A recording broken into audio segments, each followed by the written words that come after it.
Bem-vindo ao podcast A Bíblia Nossa de Cada Dia, onde mergulhamos nas Escrituras Sagradas, capítulo por capítulo, para encontrar sabedoria, orientação e inspiração para nossas vidas. Juntos exploraremos as histórias, os ensinamentos e os temas profundos da Bíblia, descobrindo como a palavra de Deus pode nos transformar e nos ajudar a viver uma vida plena e significativa. Prepare-se para uma jornada de fé, conhecimento e crescimento espiritual.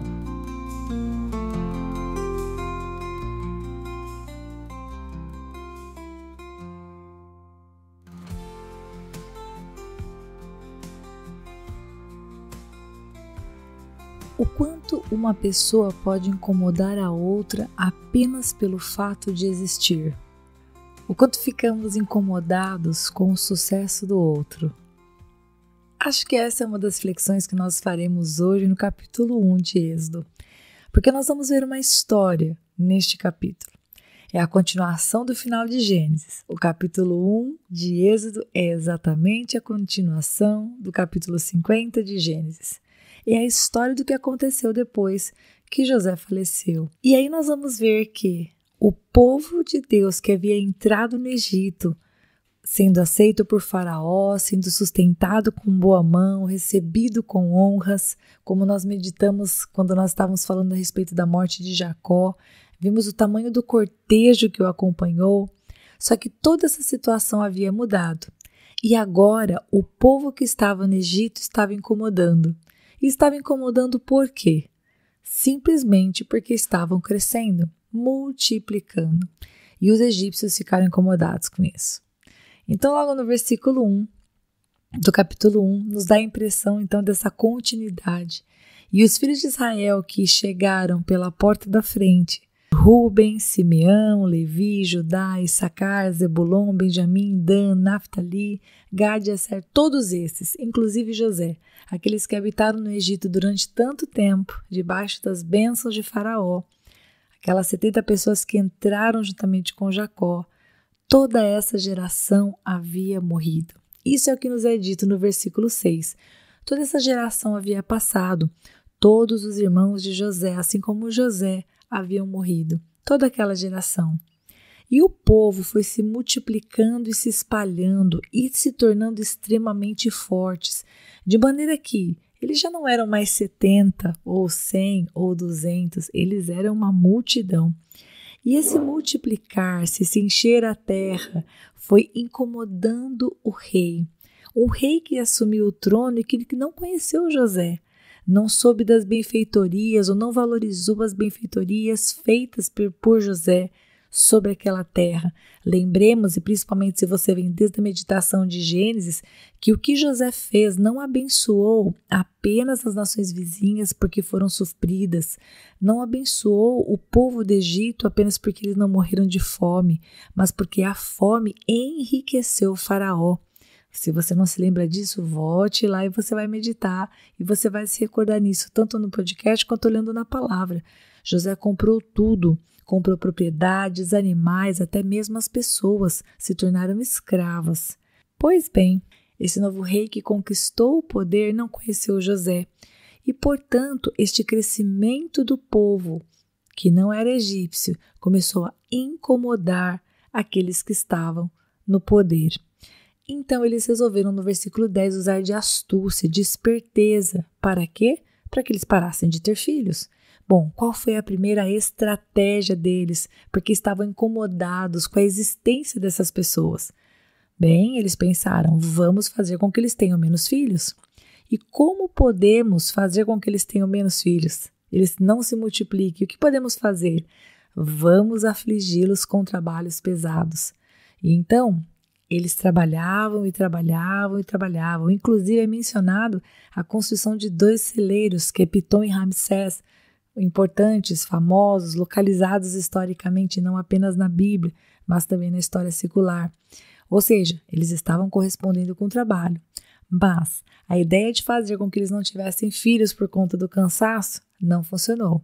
A Bíblia vai dizer que, apesar disso, eles continuaram crescendo e se multiplicando.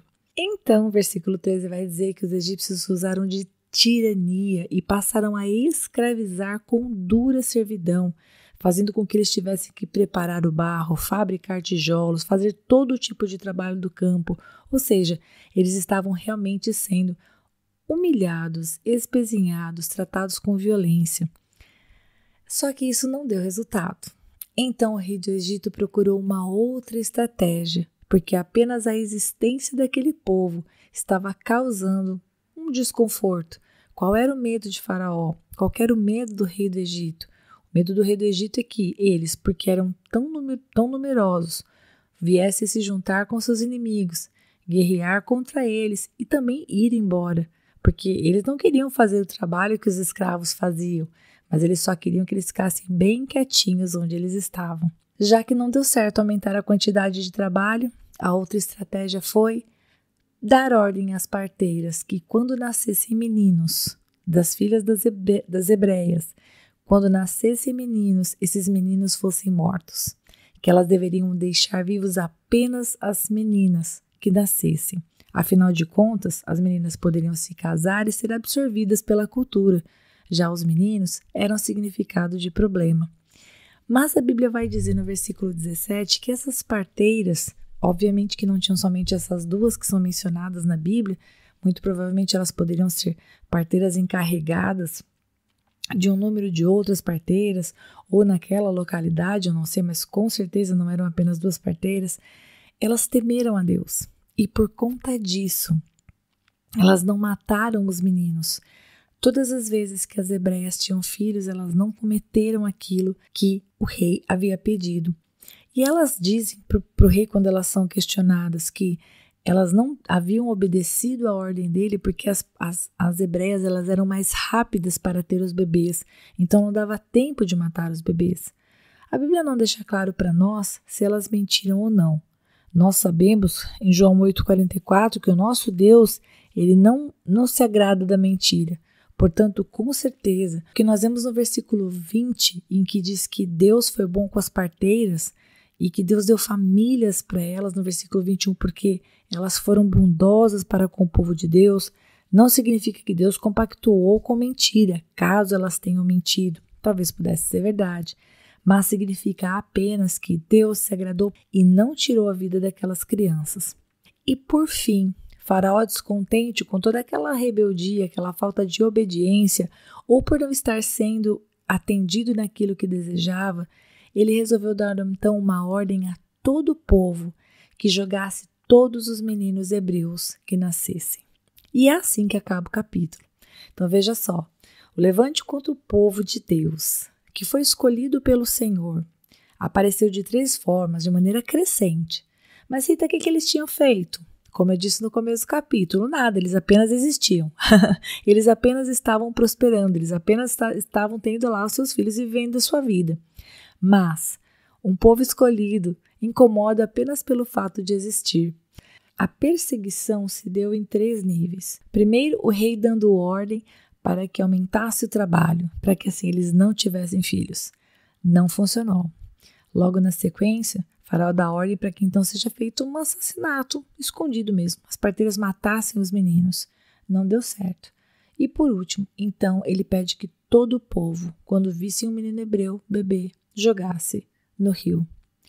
Observe que o inimigo, os inimigos do povo de Deus, eles não estavam nem um pouco incomodados com a crueldade. De maneira muito escancarada, eles estavam escravizando e espezinhando o povo de Deus.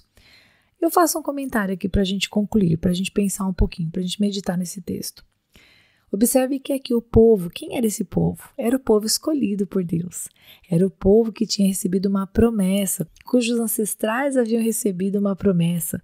Abraão, Isaque e Jacó haviam recebido uma promessa de Deus, de que eles receberiam uma terra e que eles haviam sido escolhidos para ser povo de Deus. Ou seja, sabe o que me faz pensar esse texto? Me faz pensar que nós, como povo de Deus, e agora estou aplicando esse conceito para as nossas vidas, a gente não tem meio termo, sabia? Por sermos povo de Deus, até quando a gente está quietinho, a gente está incomodando. Porque a luz tende a incomodar as trevas. Você pode não entender porque que tantas vezes situações contrárias são postas diante de você. Mas esse texto nos mostra que apenas por sermos amados e escolhidos de Deus, vamos enfrentar oposição. Bom, nós vamos ver que o povo não estava caminhando tão perto de Deus, mas eu e você nós devemos fazer diferente. Eu e você nós não temos muito a escolha de ficar com o escudo abaixado e com a espada de qualquer jeito, se é que você está me entendendo.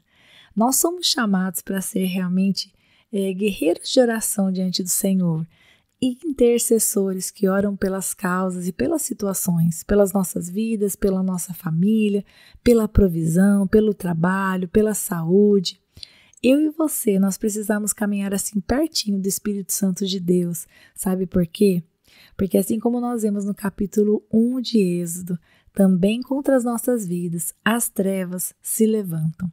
Aqui no texto de Êxodo capítulo 1, nós vemos o rei do Egito se levantando contra aquele povo, que não tinha feito nada de errado a não ser existir.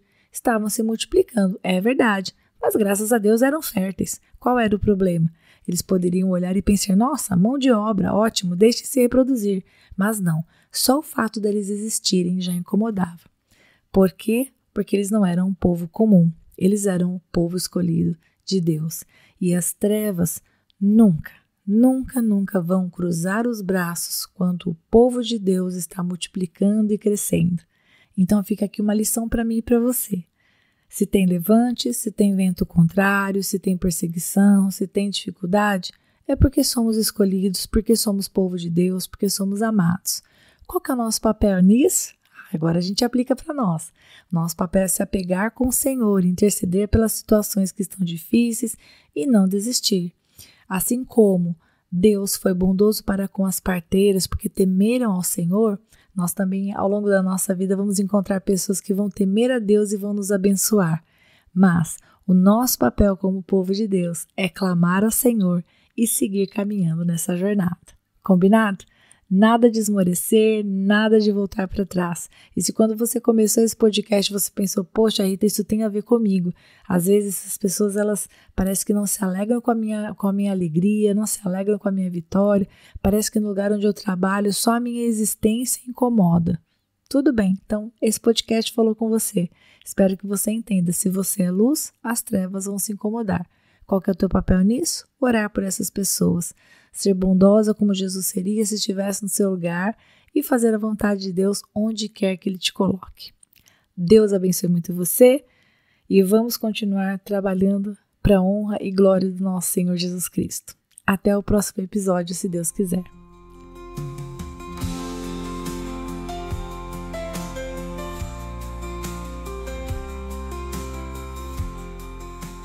E se você ficou até agora, não vai embora não. Agora é hora de você curtir, comentar, compartilhar esta palavra, porque se ela abençoou você, ela pode abençoar outra pessoa também. E lógico, se inscreva no canal, ative o sininho, assim você não perde os próximos episódios. Deus te abençoe e até lá!